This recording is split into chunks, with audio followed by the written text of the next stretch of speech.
Lázaro, vamos a hablar sobre esa conexión entre el cerebro y el cuerpo, especialmente sobre el corazón, ¿sí? Sobre este órgano maravilloso con millones de neuronas ahí.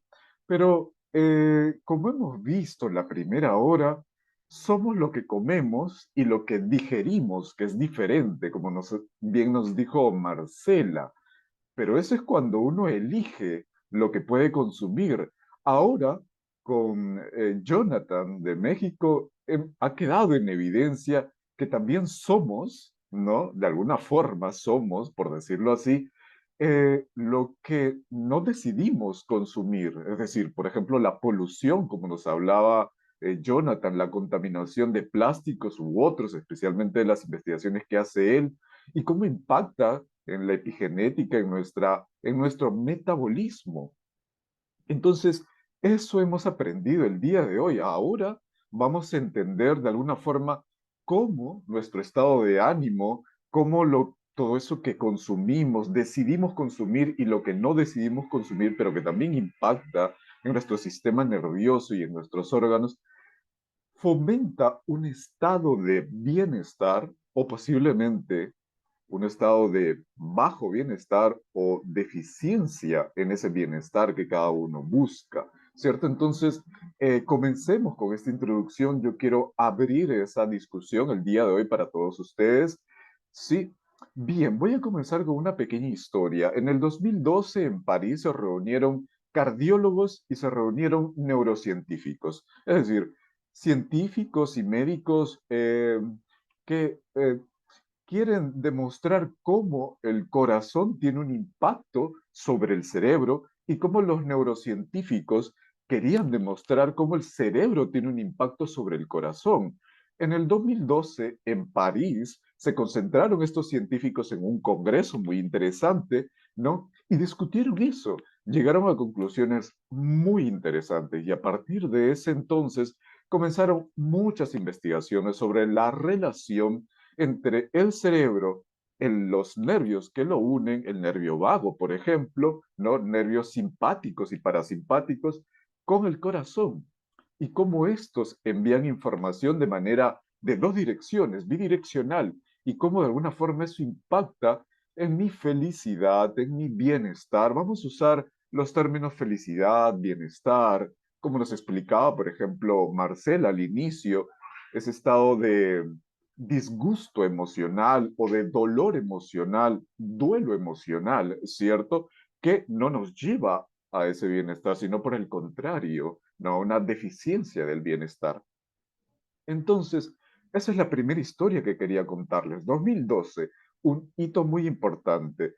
Luego retrocedemos unos años más atrás en una ficción, en una novela. De seguro muchos de ustedes han leído la novela de Flaubert, que es una novela maravillosa, Madame Bovary, ¿cierto? Esta imagen que está en su pantalla es generada por inteligencia artificial, así como la anterior, ¿no? La anterior imagen también es por inteligencia artificial, pero la historia de Madame Bovary, si ustedes recordarán, no esta novela ficticia, nos habla sobre lo que nos decía Marcela, pero aquí les voy a decir un término, digamos, clínico, el síndrome de Takotsubo o miocardiopatía de Takotsubo o el síndrome de corazón roto.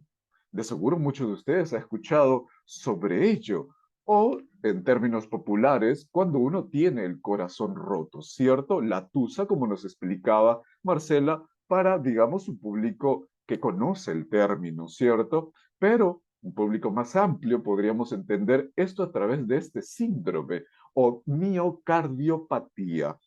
¿Qué le ocurrió entonces a Madame Bovary? En diferentes ocasiones, ella tenía el corazón roto.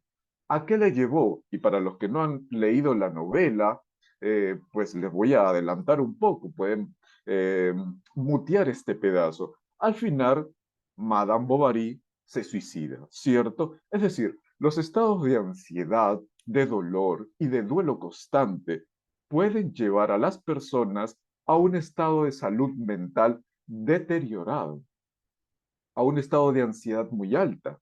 ¿Y eso dónde se siente, Gabriel? En las vísceras, en los órganos del cuerpo, en el corazón. Y también el cerebro tiene una implicancia enorme. En este caso, el corazón, ¿no? Al tener este síndrome, influye, por decirlo así, para que puedan entenderme negativamente sobre el cerebro. Y no solo eso, porque el cerebro es el que interpreta cognitiva y emocionalmente la información que no sucede alrededor, por ejemplo, el amor o enamoramiento, si podemos diferenciarlo, tiene un proceso cognitivo, emocional, comportamental y también automático. Lo automático tiene que ver con el corazón. Cuando nosotros tenemos el corazón roto o una miocardiopatía o este síndrome de Takotsubo, ¿no? Está sucediendo eso. Entonces, colegas, ya les adelanto lo que vamos a hablar el día de hoy. De eso se trata, cómo el corazón impacta sobre el cerebro y cómo el cerebro también puede enfermar al corazón, ¿no? Pero también nuestro comportamiento del día con día, como nos habló Marcela, qué comemos también puede impactar en nuestro corazón. Qué no comemos o cómo nuestro microbioma, la piel y la microbiota, el universo de microbios, hongos, virus y bacterias en nuestras vísceras, especialmente en el colon, en el recto, ¿no? Esas son las que digieren lo que comemos. Una cosa es lo que comemos y otro proceso es cómo digerimos, ¿no? A través de la microbiota, porque yo puedo comer saludablemente, pero no puedo tener posiblemente, ¿no? Una microbiota saludable y no puedo digerir lo que consumo. Entonces, ¿qué puede detener esa microbiota? Por ejemplo, yo les pregunto a ustedes, ¿qué jabones usan? ¿No? ¿O qué gels para el cuerpo usan? ¿Qué tipo de maquillaje usan ustedes, damas, incluso algunos varones? ¿No? ¿Qué tipo de alimentos están consumiendo que pueden perjudicar a su microbiota e incluso la dieta en la cual ustedes están consumiendo diariamente puede que no sea la adecuada, ¿no? De acuerdo a la nutrigenómica, pueden averiguar de ese término, nutrigenómica, eh, puede no ser la adecuada de acuerdo a nuestra genética. Y ojo que la genética estoy hablando de nuestro perfil genético, pero también del perfil genético del que podría decirse como el segundo perfil genético que todos tenemos. Cada uno tiene un perfil genético, pero también un perfil genético de la microbiota. Entonces, colegas, señores, damas y caballeros en general, vean cómo podemos analizar todo esto y cómo estamos impactando entonces en nuestro bienestar, que es lo que muchos de nosotros buscamos. Número uno, entonces, comencemos. Si tienen preguntas, por favor, escríbanme en el chat. Yo voy a estar aquí para poder responderlo. Número uno, si yo les pregunto a ustedes, ¿el corazón tiene influencia en la conciencia? ¿Qué piensan ustedes? Que un órgano tan importante, el corazón, que bombea sangre, ¿cierto? Y oxigena el cuerpo a partir de eso, ¿tiene influencia en la conciencia? ¿Qué piensan ustedes? Pueden escribirme en el chat para yo saber más de lo que piensan ustedes.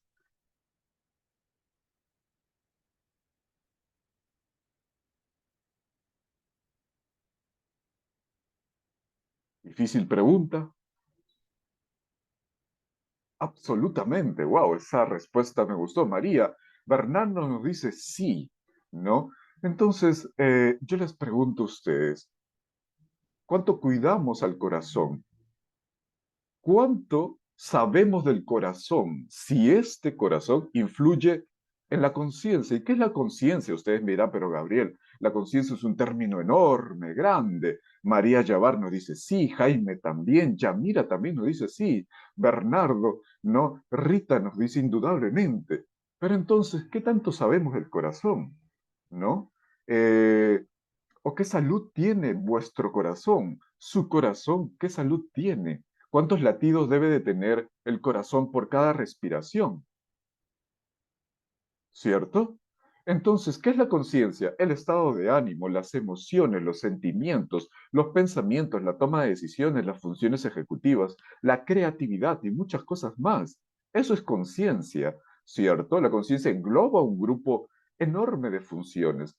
Si es así, ¿cuánto cuidamos al corazón? ¿Cuánto ejercicio hacemos? ¿Cierto? Ejercicio, buena alimentación, buen dormir, buena salud del corazón, ¿cierto? Buena conciencia. Creo que parece muy obvio, pero la pregunta es para ustedes. ¿Cuánto cuidamos a ese corazón? ¿Cierto? Muy bien, comencemos entonces. La investigación que aparece en pantalla de Diego Gandía nos explica muy bien, les invito a que busquen esta revista de Neurobiology, ¿no? Que explica justamente la relación a nivel de conciencia del corazón y el cerebro, ¿no? Él hace un análisis muy interesante fisiológico, por ejemplo, de la respiración, ¿no? Con la actividad cerebral. ¿No? Es el papel de los latidos del corazón sobre el pensamiento. ¿Alguna vez se han preguntado qué importancia tiene nuestro ritmo cardíaco sobre lo que pensamos y sentimos? Y yo les pregunto a ustedes, sus estudiantes, si tienen estudiantes, ustedes alumnos menores de 10 años, menores de edad, o trabajan en una empresa y tienen colaboradores, ¿no? ¿Cuánto impactan ustedes, por ejemplo, en sus hijos sobre el corazón de sus hijos? Cuando están con sus hijos, están acelerándole el corazón para bien o para mal. Cuando están con sus estudiantes, impactan sobre su corazón para bien o para mal. Cuando están con sus colaboradores, sus trabajadores, ustedes líderes, gerentes, directivos, quizás aquí alcaldes, ¿no? Están impactando positivamente en el corazón de los vecinos ciudadanos. Yo sé que esto parece una pregunta muy amplia, ¿no? Pero es importante que lo tengan en cuenta, que sean conscientes de la conciencia del corazón. Miren ustedes lo que les estoy diciendo. A ver, si el cerebro genera conciencia y ustedes me acaban de decir que el corazón también influye en la conciencia, es decir, todo el cuerpo genera conciencia, ¿no? Y no está mal decir esto. Entonces, ¿cuánto cuidamos a nuestra conciencia, a nuestro cuerpo? ¿No? Vean ustedes la importancia de la conexión de ambos órganos. Y ojo que solamente estoy hablando de estos dos. Hay mucho más que hablar por aquí. Entonces, en este video ustedes van a ver las conexiones neuronales del cerebro en la parte izquierda y a la derecha las miles de neuronas del corazón. Esta investigación del 2020 de la parte derecha nos evidencia la cantidad de conexiones que tiene el corazón, es decir, de neuronas del corazón. Creo que eso ya muchos de nosotros lo sabemos. Para los estudiantes de cerebro, sabemos que tenemos neuronas en el corazón. Y Gabriel, ¿cómo se conecta? A través de la rama simpática y a través de la rama parasimpática. Gabriel, todavía no entiendo qué es esto de simpático y parasimpático. Es el sistema nervioso periférico autónomo. Gabriel, autónomo se refiere que es automático, que no depende del cerebro, sí. Y Gabriel, ¿cuánta influencia el corazón sobre nuestro sistema cerebral, el encéfalo? 80%. Las vías, especialmente parasimpáticas, influencian, es decir, todos los órganos, no solo el corazón, influencian con vías aferentes sobre del corazón y otros órganos del cuerpo hacia el cerebro un 80%. Entonces, Gabriel, la felicidad que yo tengo, la tristeza, la tusa que yo tengo que nos explicaba Marcela, o el estado de depresión posiblemente que yo tenga, es porque mis órganos posiblemente estén disfuncionales, o porque una persona, mi papá, mi mamá, mi profesor, mi profesora, mi jefe, mi alcalde, mi presidente, esté impactando sobre mi corazón. Sí, señores. Y eso impacta sobre mi conciencia, así es. ¿Sí? O sea, yo sé que parece una afirmación atrevida, pero si ustedes van a la fisiología real, pueden revisar aquí la investigación del 2020. Todas las láminas que presento van a tener una cita bibliográfica para que ustedes averigüen más, ¿cierto? Entonces, sigamos, hablemos, ya que sabemos de la conexión entre cerebro y corazón, Hablemos sobre el sistema nervioso autónomo. ¿Cómo se conecta?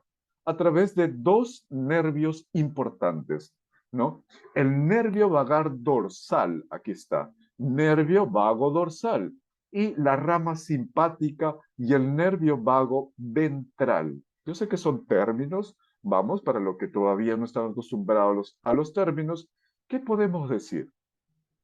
Existen redes neuronales dorsales del nervio vago, ¿no? El nervio vago se divide en dos, ventral y dorsal.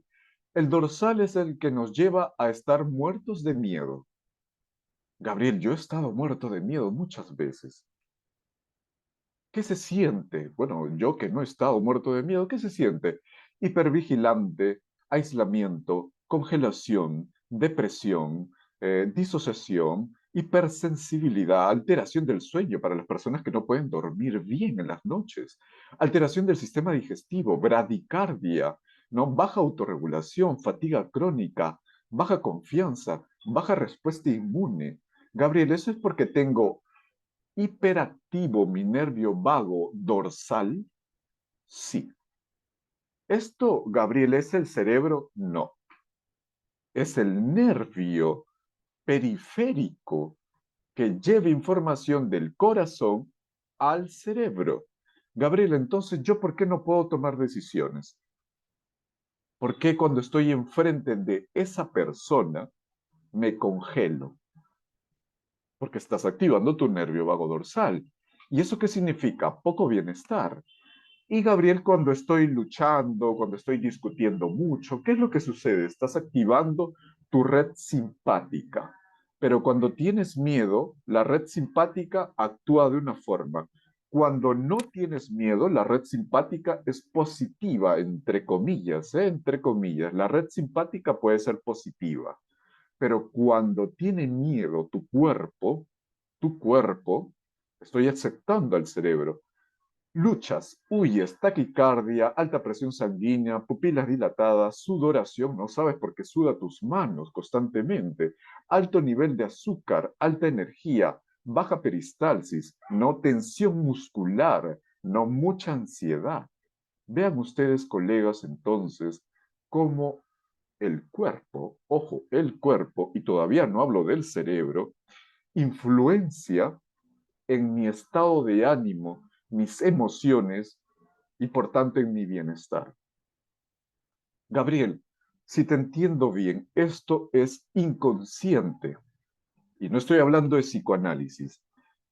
A través de la ciencia, ¿qué nos dice? Que estos nervios periféricos no conscientes influencian sobre nuestro cerebro. Sí, damas y caballeros. Gabriel, ¿cómo mejorar esto? Podemos mejorar a través de justamente aumentar la resiliencia.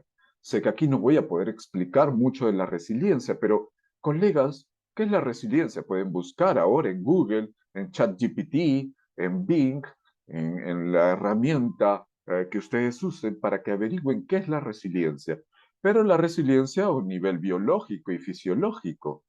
La ventana de la tolerancia, que es la resiliencia en otros términos, se puede entrenar. Es decir, Gabriel, yo soy una persona muy resiliente. Si tú crees que eres resiliente, te pregunto, ¿verdaderamente eres resiliente? Sí, Gabriel, yo afronto el estrés de una buena manera. Yo soy capaz de vencer las dificultades del entorno. Muy bien, está bien.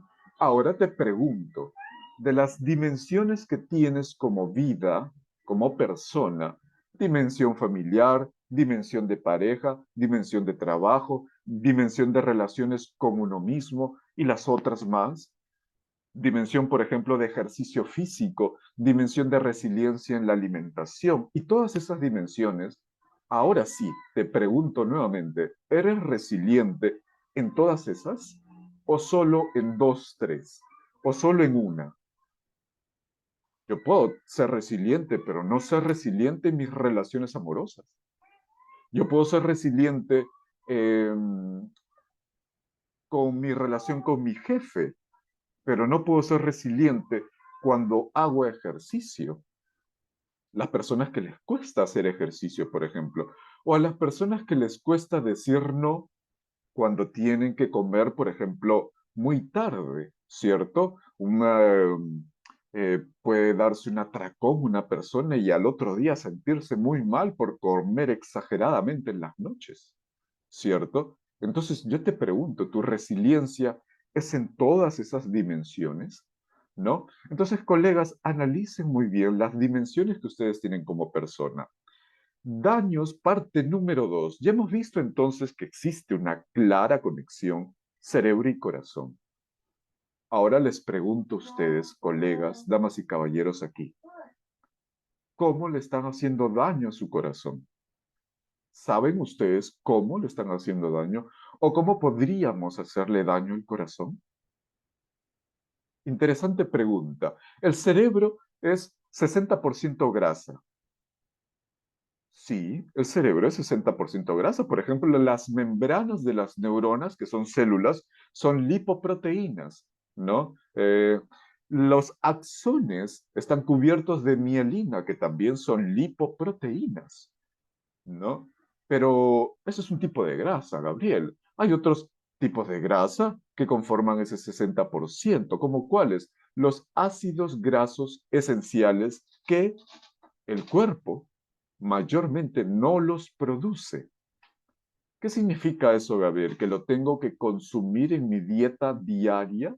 ¿O si no puedo estar ocasionando deficiencias emocionales y cognitivas, aún así tenga 60 años, 80 o 20 años o 5 años? Así es.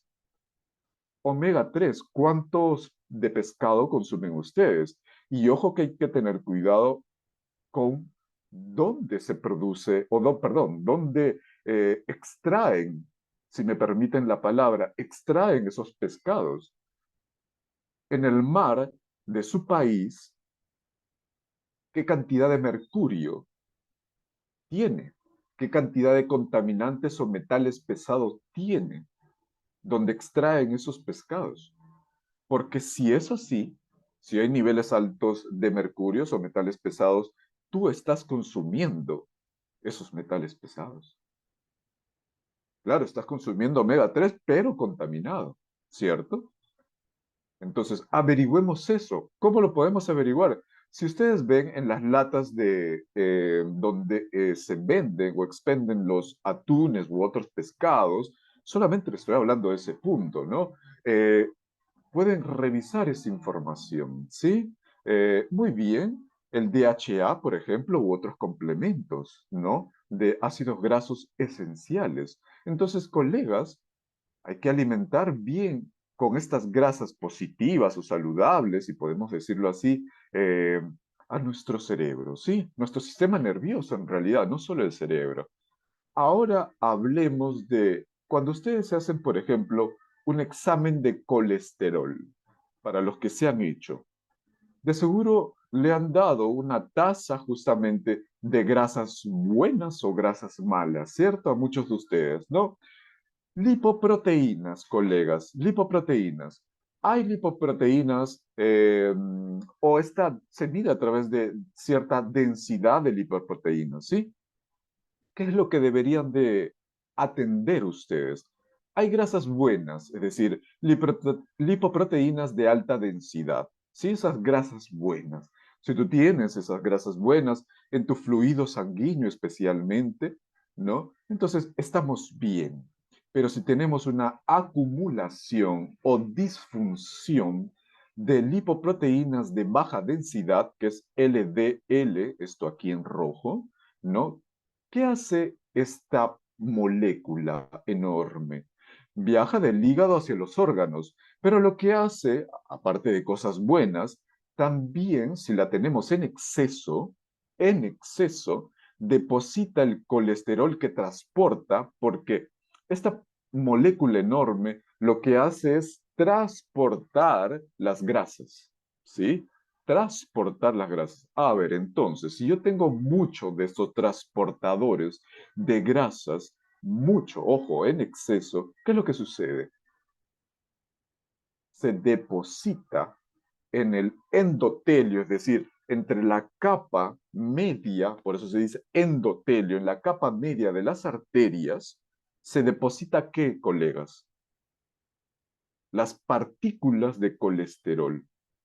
¿Qué significa eso, Gabriel?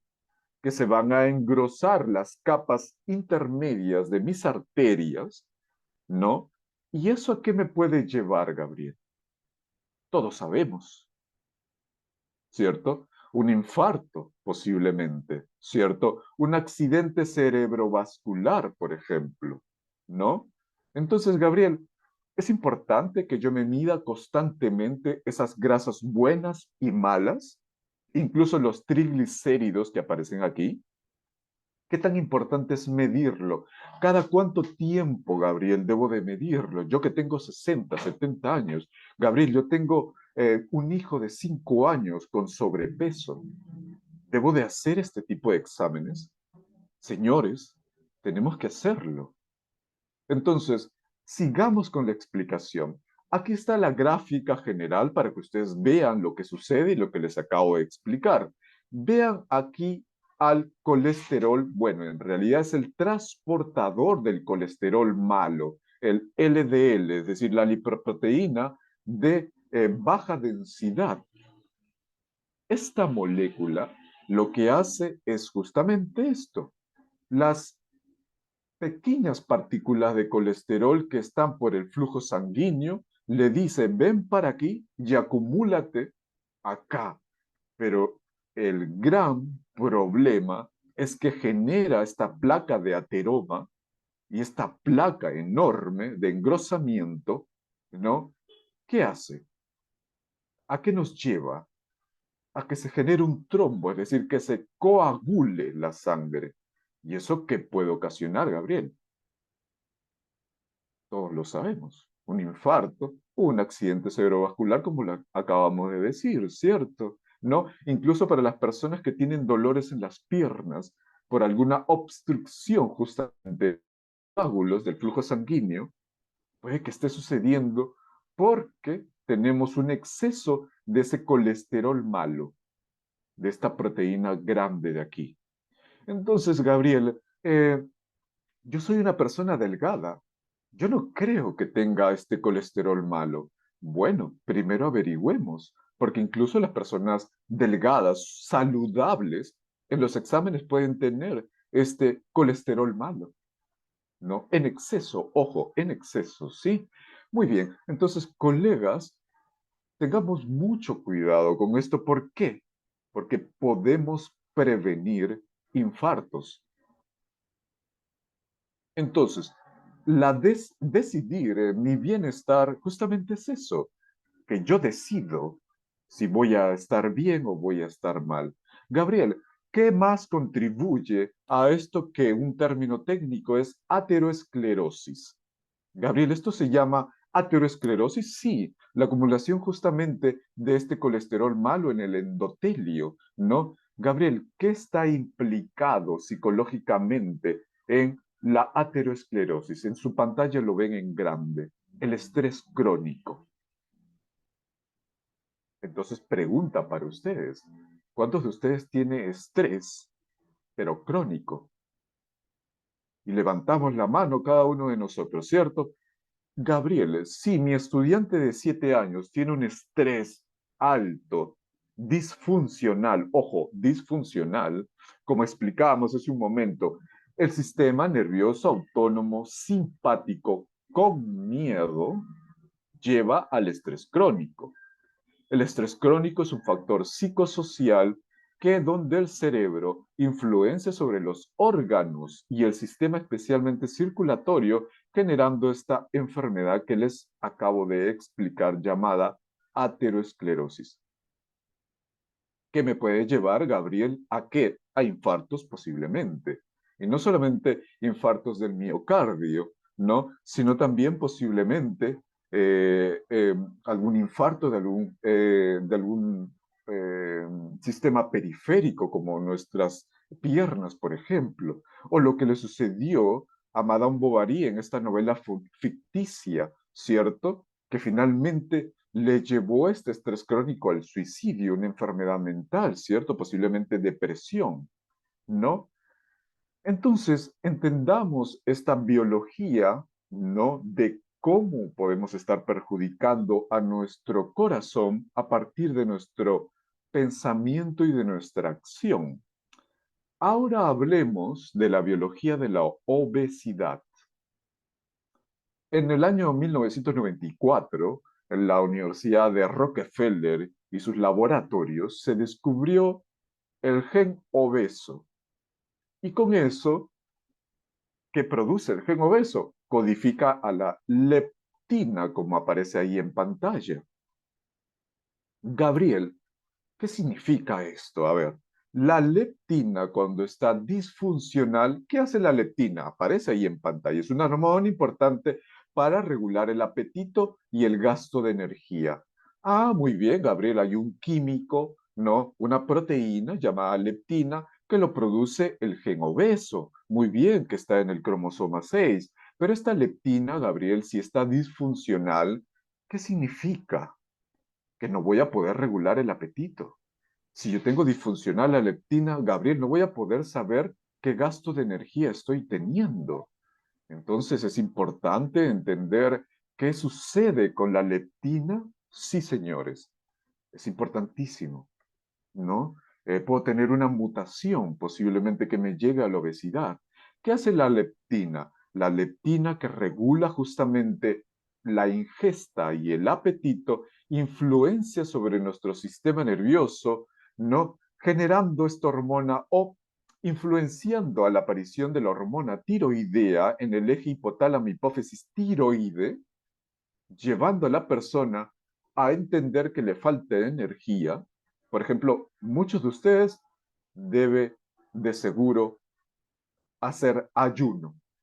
¿Alguien ha hecho ayuno? Un ayuno intermitente. ¿Eso a qué ayuda, Gabriel? Ayuda justamente a liberar ese colesterol malo, a reducir la cantidad de toxinas. Gabriel, ¿eso hace el ayuno? Para algunos puede irles bien y para otros no. Sí, consulten a su médico y nutricionista. Ya tienen un contacto ahí de Marcela para que le consulten qué tipo de ayuno pueden hacer ustedes, ¿no? Pero volvamos al punto. Entonces, Gabriel, cuando yo ayuno, posiblemente la leptina esté produciéndose y eso diga a mi cuerpo que tengo que consumir alimentos, sí, lo cual hace un mecanismo posiblemente positivo en algunos de ustedes, ¿no? Pero Gabriel, ¿qué pasa si la leptina está disfuncional? Es decir, hay una insuficiencia de de esta proteína que ayuda a regular la ingesta. Bueno, Gabriel, eso lleva a las personas a consecuencias graves como la obesidad o la diabetes. Sí, Gabriel, ¿por qué? Porque me acabas de decir, Gabriel, que la leptina ayuda a controlar la ingesta, pero si yo no tengo esa molécula en el sistema nervioso, no voy a poder controlar justamente eso. Entonces se ha encontrado, aquí está la investigación de María Armanti de 2013, ¿no? Ha encontrado, ¿no? A través de esa revisión, cómo esta proteína, ¿no? Del gen obeso, producida por el gen obeso, o codificada por el gen obeso, tiene un impacto en el sistema nervioso central, ¿no? Que lleva a las personas justamente a la obesidad. Entonces, importante saber eso. Ahora, ya sabemos eso, ¿no? Sabemos un poco cómo impacta esta bioquímica de nuestro cuerpo sobre el cerebro y viceversa. Ahora yo quiero hablarles, para ir complementando lo que hemos visto en estas 3 horas del día de hoy, sobre la salud mental. Les pregunto a ustedes, ¿a qué generación pertenecen? Gabriel, generación baby boomer, millennial, generación X, Z, ¿cierto? Muchos de ustedes en diferentes generaciones. Y yo les pregunto, a la edad que ustedes tienen, ¿cuántas veces han visitado a un personal de salud mental? a un psicólogo o psiquiatra? Al año, ¿cuántas veces han visitado a un psicólogo o a un psiquiatra? No tienen que responder la pregunta, es para que ustedes puedan reflexionar. Pero ahí va nuevamente. ¿Cuánto ustedes han visitado? ¿Cuántas veces?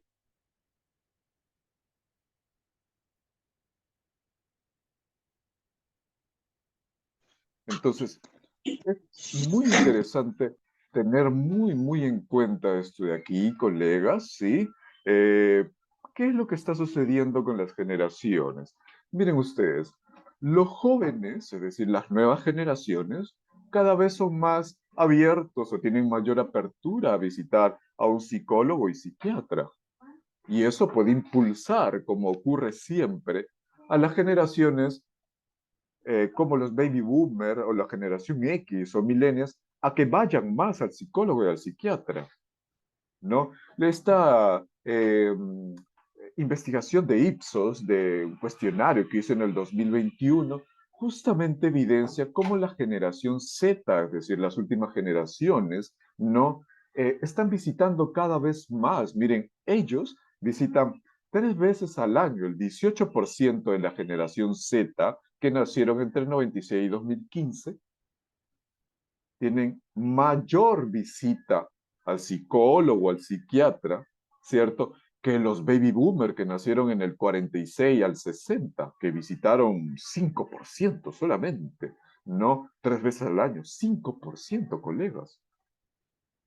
¿Cómo entonces yo soy consciente de mi salud mental si no visito a un profesional de la salud mental? Y como nos decía Marcela en la primera hora, cómo soy consciente de mi alimentación, por una parte, y mi digestión, por otra, si no visito a un nutricionista. O como nos decía Jonathan, cómo sé lo que no quiero consumir, pero consumo, ¿no? La polución, la contaminación, los plásticos u otros, y está afectando a mí y a mis hijos. Ojo, ¿eh? Ojo que cuando una mamá está embarazada, el consumo de microplásticos impacta en ese deterioro cognitivo de sus hijos. Gabriel, ¿dónde están los microplásticos? En lo que respiras, en los gel que usas, en el maquillaje que usas, por ejemplo, ¿no?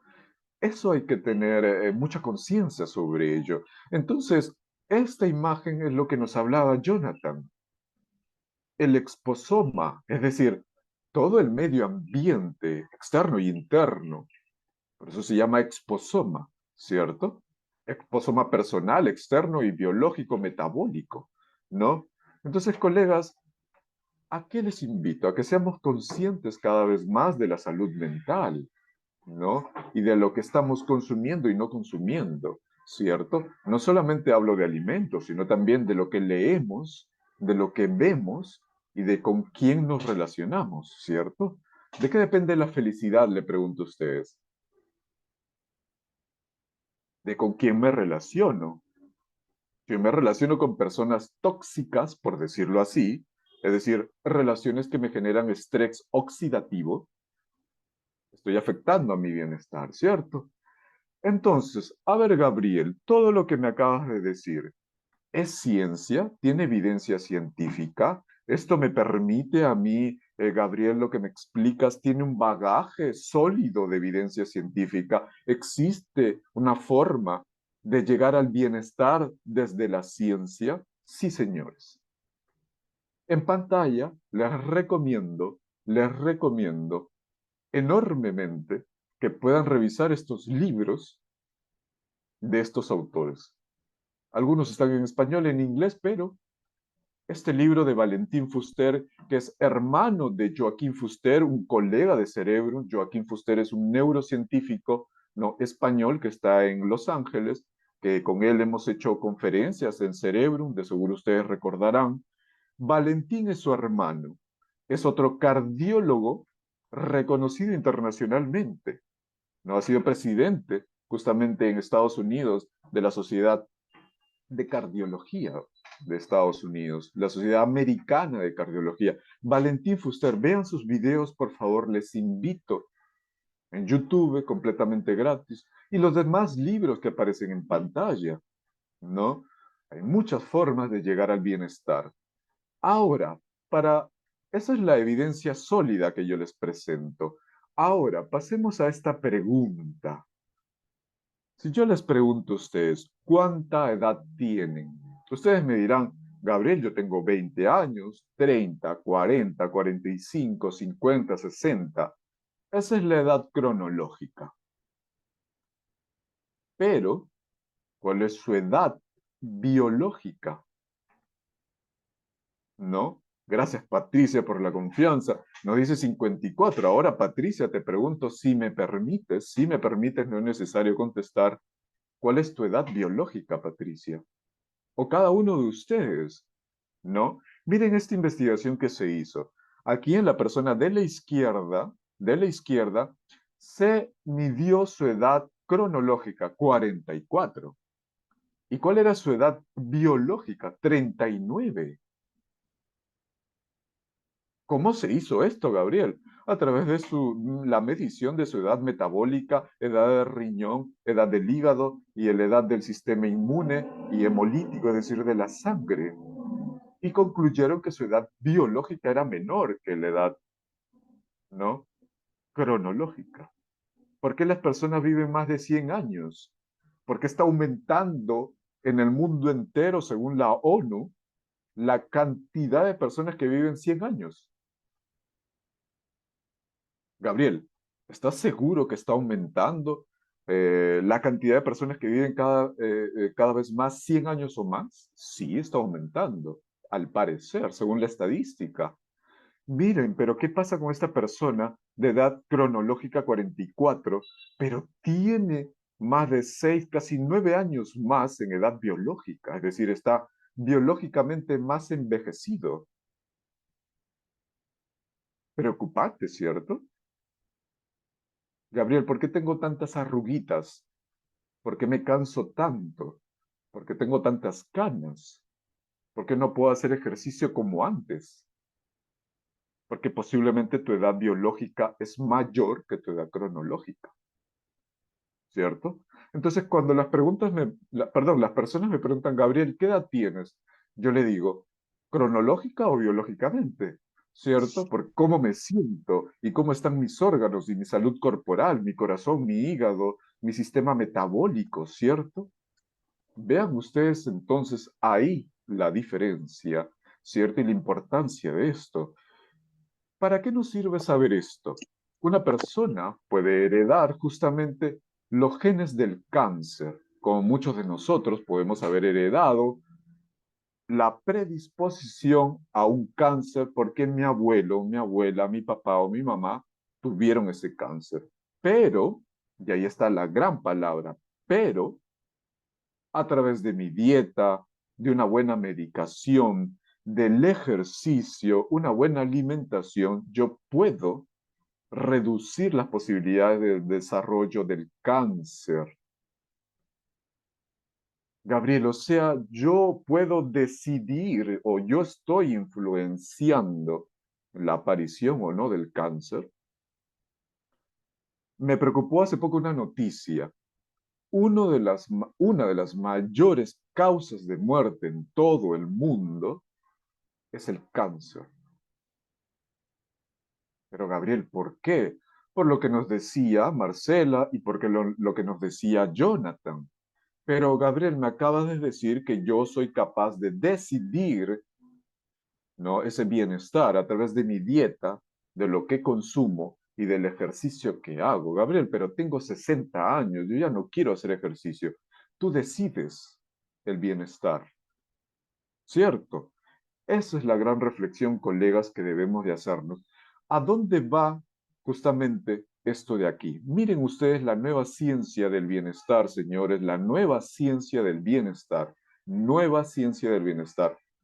Este es el paradigma pasado y con esto ya vamos terminando. Bienestar, aparece un biomarcador, la enfermedad progresa, los primeros signos y recién uno visita al médico, ¿cierto? Cuando recién le aparece algo, tiene algún malestar, ¿cierto? ¿No? y recién toma acción cuando la enfermedad ya ha progresado.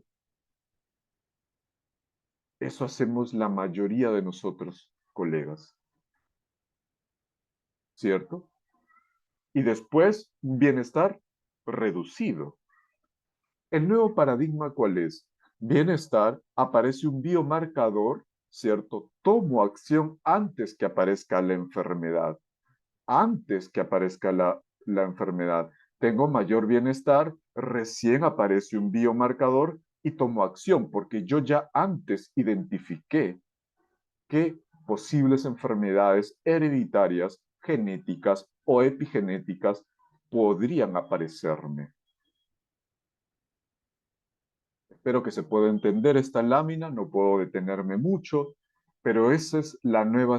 ¿Cómo lograrlo, Gabriel?